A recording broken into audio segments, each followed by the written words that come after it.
अस्सलाम वालेकुम, welcome to drafting to visualisation. कैसे हैं आप साहब? मेरा नाम हसन है। आज की जो हमारी वीडियो है उसमें हम स्टेयर डिटेल के बारे में सीखेंगे।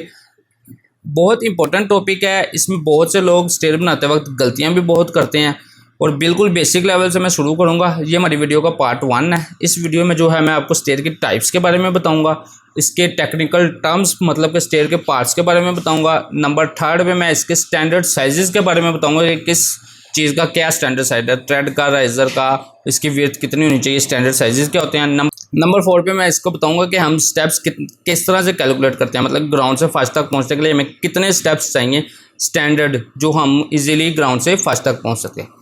चलिए तो फिर इन सब चीज़ों को जानने के लिए वीडियो को शुरू करते हैं। सबसे पहले जो मैं आपको है इसकी टाइप्स के बारे में बताता हूँ। 3 किस्म की स्टेयर की टाइप्स होती हैं। एक स्ट्रेट स्टेयर होती है, एक टर्निंग स्टेयर होती है और नंबर 3 पे कंटिन्यूस स्टेयर होती है। ये तीनों आपको मेरी स्क्रीन पे नज़र आ रही होंगी। सबसे पहले नंबर पे ये स्ट्रेट स्टेयर है। इसमें हम बिल्कुल ग्राउंड फ्लोर से फर्स्ट फ्लोर पे जाने के लिए कोई टर्न नहीं लेते, बिल्कुल स्ट्रेट हम चले जाते हैं ऊपर। ठीक हो गया। नंबर 2 पे जो स्टेयर है वो है टर्निंग स्टेयर। इसमें हम ग्राउंड से फर्स्ट तक जाने के लिए टर्न लेते हैं। जैसे ये देख रहे हैं, ये एल शेप टर्न हुई है, फिर ये इस तरह से मजीद टर्न हुई है। ठीक है। इस दूसरे टर्निंग स्टेयर में हम 2 दफ़ा या 3 दफ़ा टर्न करके ऊपर पहुंचते हैं।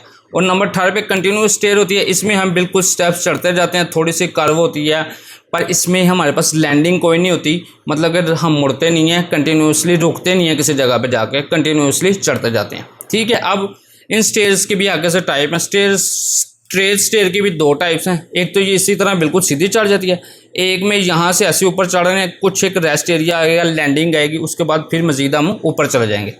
टर्निंग स्टेयर की भी 3 टाइप्स हैं। क्वार्टर टर्न स्टेयर मतलब कि एल शेप स्टेयर, यहाँ से हम ऊपर गए, 1 क्वार्टर का हमने टर्न लिया, इसको क्वार्टर टर्न स्टेयर कहते हैं। मतलब कि 1 क्वार्टर, ये 90 का एंगल 1 बन रहा है हमारा। ठीक हो गया। इसका प्लान भी आप देख सकते हैं, यहाँ से ऊपर गए, यहाँ से इस तरफ घूम गए, क्वार्टर टर्न स्टेयर या एल शेप स्टेयर इसको कहते हैं। नंबर 2 पे हाफ टर्न स्टेयर आ जाती है। हाफ टर्न से मुराद ये है कि मतलब कि यहाँ से गए, इस तरह से 2 उसमें 90 के क्वार्टर बने हैं, एक ये और एक ये। ठीक हो गया।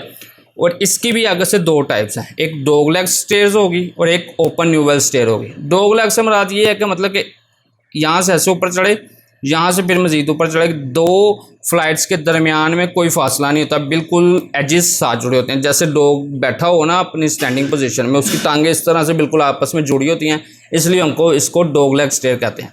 नंबर 2 पे ये न्यूवेल स्टेयर है, मतलब इनकी 2 फ्लाइट्स के दरमियान में यहाँ पे ओपन स्पेस हमें मिलती है, यहाँ पे एक वेल क्रिएट होता है।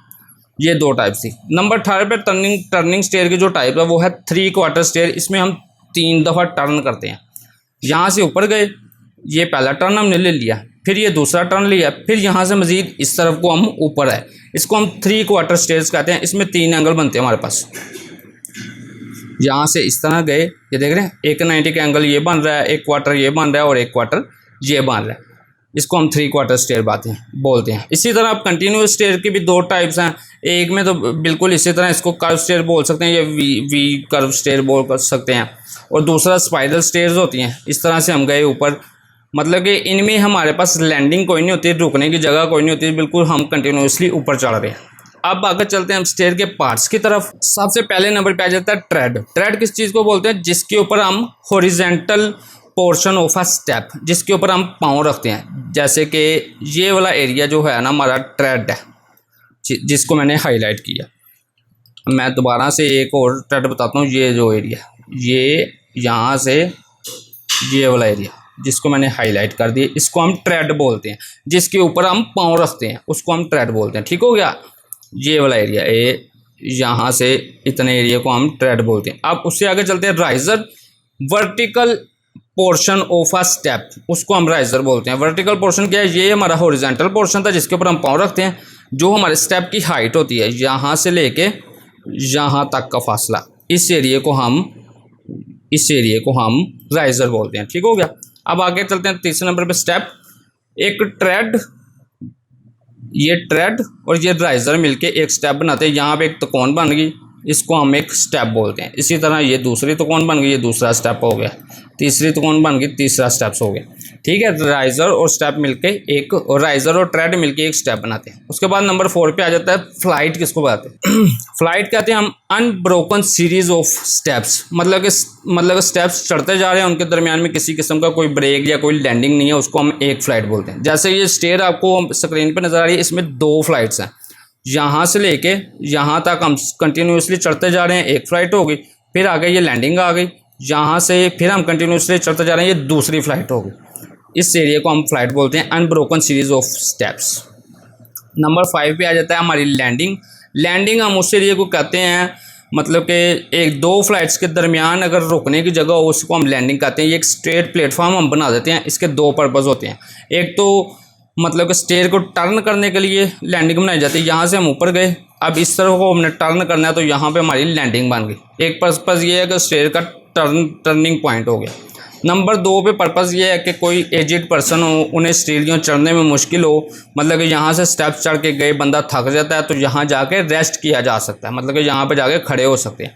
तो ये एक पोर्शन हमारा रेस्ट पोर्शन भी कहते हैं इसको, इसलिए इसको हम लैंडिंग बोलते हैं। नंबर 6 पे आ जाती है वेस्ट। वेस्ट हम कहते हैं कि आरसीसी की थिकनेस ऑफ स्लैब, मतलब कि इन स्टेप्स के नीचे एक स्लैब डाल रही है इस एरिया को, मतलब कि ये आरसीसी की स्लैब डाल रही है, इसको हम वेस्ट बोलते हैं। ये इसकी वेस्ट है, इसके ऊपर हमारा लोड आता है सारे स्टेप्स को, इसको वेस्ट बोलते हैं। आगे आ जाती है हैंड रेल। हैंड रेल क्या होती है?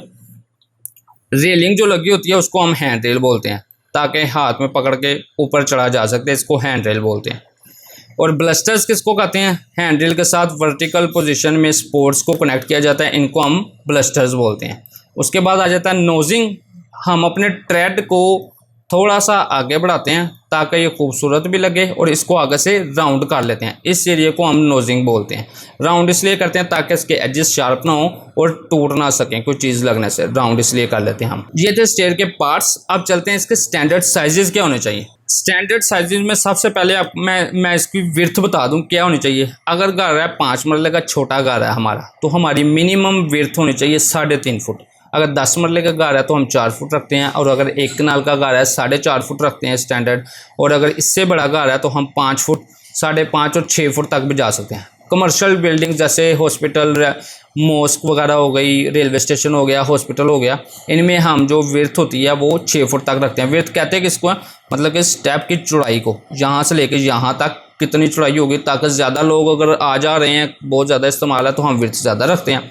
जैसे रेलवे स्टेशन, कमर्शियल बिल्डिंग्स का मैं कह रहा हूँ। घरों वगैरह में हम 5 फुट इनफ है, 2 कनाल के घर में भी। ठीक है, उसके बाद आ जाती है राइजर कितना होना चाहिए स्टैंडर्ड साइज जो है राइजर का वो है 6 इंच से लेके 7.5 इंच के दरमियान। कमर्शियल बिल्डिंग्स, हॉस्पिटल्स वगैरह में 6 इंच होता है, घरों में हम 7.5 इंच तक रखते हैं।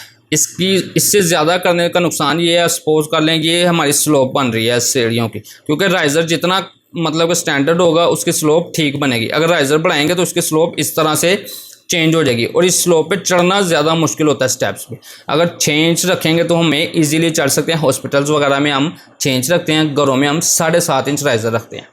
उसके बाद आ जाता है ट्रेड भी स्टैंडर्ड होता है 10.5 से लेके 12 इंच के दरमियान 10.5 मिनिमम, 12 इंच मैक्सिमम ट्रेड का साइज़ ठीक होता है। कमर्शियल बिल्डिंग्स में उसी तरह 12 इंच रखते हैं हम, जहां बहुत ज़्यादा इस्तेमाल होती है सीढ़ी। घरों वगैरह में 10.5 रखते हैं। 10.5 से कम करते जाएंगे, आपका पाँव सीढ़ी के ऊपर पूरी तरह नहीं आएगा, आधा पाँव नीचे होने का खतरा होगा। अगर 8 इंच रख देंगे आप, 9 इंच रखेंगे, 9 इंच भी कंफर्टेबल साइज़ नहीं होता। पर बहुत छोटे घरों में जहाँ पे जगह हमारे पास नहीं है स्टेयर की लेंथ बढ़ाने की, वहाँ पे हम 9 फुट भी रख सकते हैं, 9 इंच भी रख सकते हैं, सॉरी। उससे आगे चले बात करें कि हम के स्टेप्स किस तरह से कैलकुलेट करते हैं अपने स्टेयर्स के लिए। अब मान लिया कि मैंने, ये मेरा फर्स्ट फ्लोर है, यहाँ से ये मेरा ग्राउंड फ्लोर है, GF लिख दिया मैंने ग्राउंड फ्लोर, ये मेरा फर्स्ट फ्लोर है। फर्स्ट फ्लोर का तैयार फर्श है, मतलब कि ग्राउंड फ्लोर से मैंने फर्स्ट फ्लोर तक, इस फर्श से लेके उसके तैयार फर्श तक पहुंचना है। इनके दरमियान का फासला हमें पता होना चाहिए कितना है। मैं सपोज कर लेता हूं कि मुझे 12 फुट पहुंचना है इस फर्श से उस फर्श तक। अब 12 इंच को मैं कन्वर्ट कर लेता हूँ, 12 फुट तक पहुँचना है, सॉरी इंच कह रहा हूँ।